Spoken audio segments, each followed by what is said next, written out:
আসসালামু আলাইকুম, বিসমিল্লাহির রহমানির রহিম। আশা করি সবাই ভালো আছেন। আলহামদুলিল্লাহ আমিও ভালো আছি।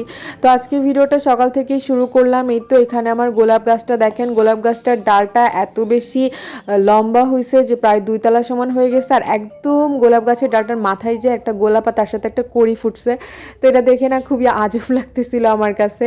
তো যাই হোক, এখানে এই যে রঙ্গন গাছেও 2টা থোকা রঙ্গন ফুল ফুটছে, এটা দেখতেও অনেক ভালো লাগতেছিল।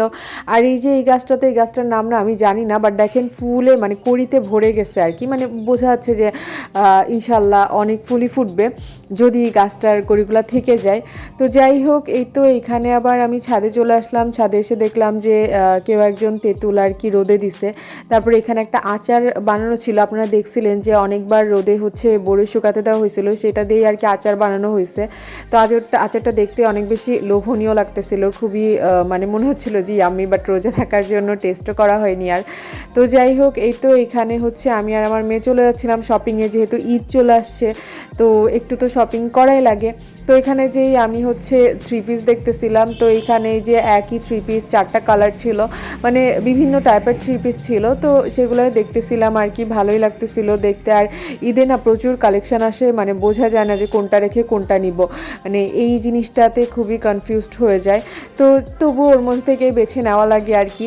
তো তারপরে এই তো মোটামুটি শপিং শেষে আমি আর আমার মেয়ে বাসায় ফিরছিলাম। তো এই তো বাসায় ফেরার পথে আর কি আমার পাখির জন্য খাবারও কেনার দরকার ছিল, এর জন্যই দুইজন হাঁটতে হাঁটতে মামে চলে আসতেছিলাম।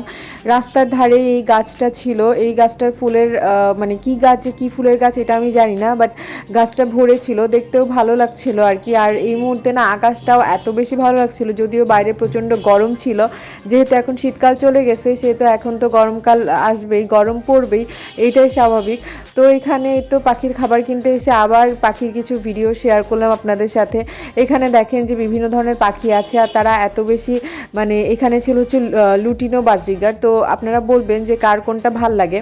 আমার বাসায় যদিও 2টা ছিল লুটিনো, বাট হচ্ছে কোনো কারণে সময়টা এখন আর নাই। তো যাই হোক, এখানে যে গিনিপিগ ছিল, গিনিপিগের পাশাপাশি আবার খরগোশও ছিল, মানে এটা না এই কম্পিটিশনটা দেখতে অনেক ভালো লাগতেছিল। তো এখানে এই যে একটা মিষ্টি কাকতুয়া পাখি ছিল, সে খাচ্ছিল। আমার কিন্তু কাকতুয়া পার্সোনালি খুবই ভালো লাগে। আপনারা বলবেন কার কার কাকতুয়া পাখি ভালো লাগে। আর এগুলো কিন্তু টেম করা যায়, যার জন্য হয় কি পোষ মেনে যায়, খুবই আদুরে টাইপের হয়ে থাকে। মানে সব পাখি পোষ মানানো যায়, বাট আমার কাছে কাকতুয়াটা পার্সোনালি খুবই ভালো লাগে, এই আর কি। তো যাই হোক, মোটামুটি পাখিদের ভিডিও করতেছিলাম। এখানে একটা পাখি ডিম পেড়ে সেখানে তা দিচ্ছিল।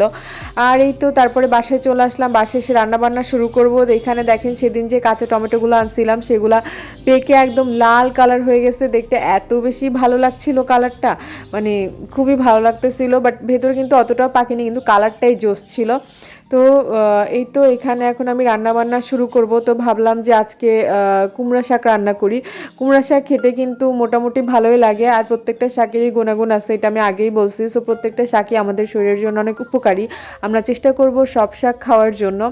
এইখানে এই যে আমি একে একে সব মশলাপাতি দিচ্ছিলাম আর কি চুলায়, মানে আপনার যেহেতু আমি একটু ঝোল ঝোল টাইপ করে রান্না করব, ভাজি করব না, তো সেহেতু আমার তো সব কিছু মশলাপাতি দেওয়াই লাগবে। তো আমি একে একে এখানে জিরা বাটা, আদা বাটা, তারপরে হচ্ছে পেঁয়াজ রসুন, এগুলো সব দিয়ে নিচ্ছিলাম।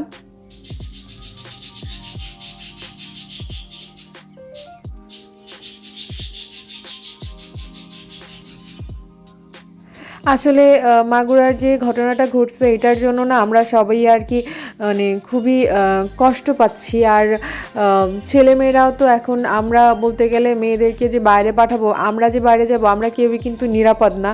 তো যার যার সেফটি তার কাছে, আমার মনে হয় যে নিজেদের সেলফ প্রোটেকশানটা করা দরকার, আমাদের সেলফ প্রোটেক্ট করা দরকার।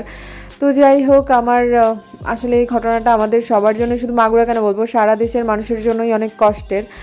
তো এই তো যাই হোক, আমি রান্নাবান্না কমপ্লিট করলাম, ইফতারির জন্য ইফতারি তৈরি করলাম, ফলমূলও কাটলাম। তো আজকে এই পর্যন্তই, সবাই ভালো থাকবেন, আল্লাহ হাফেজ।